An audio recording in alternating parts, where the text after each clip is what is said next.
Do you suggest God writes the code? What is your thought on that? Do I think that there's a supreme intelligence that set this whole thing in operation and keeps it that way? Yes. Do I call that intelligence God? No, because that term has been terribly distorted in this reality. And when I think of the concept of God or a higher creative intelligent source, I do not picture a man on a seat with a long white beard. Sorry. You know, I don't buy into the gods of man, the ones that men have created in the image of himself. It went the other way around. To me, that creative intelligence could almost represent a massive morphogenetic field within which all intelligence exists and always will. And every piece of intelligence or piece of biology or piece of consciousness, identity, walking around is literally a piece of that identity, of that supreme creative intelligence. It's not that we're little beings down here being manipulated by some big being in the sky. We have a tremendous amount of choice because ultimately we are that creative energy. We are God, but not just the we that we know here when we look in the mirror. We are much bigger than the identity that we're able to put in our bodies here.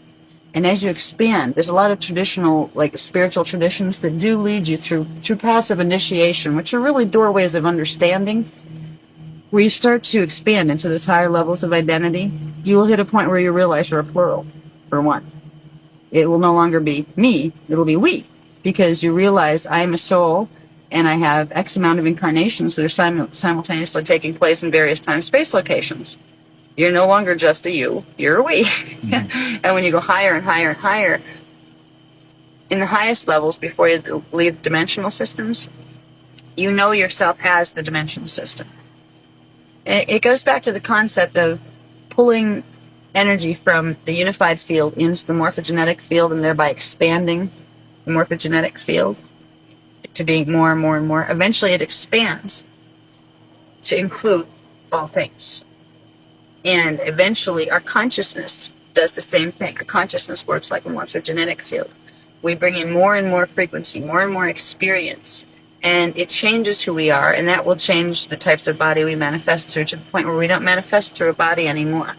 Once you have 7-dimensional frequencies contained within your consciousness, you no longer fit into a body form. You are pure consciousness.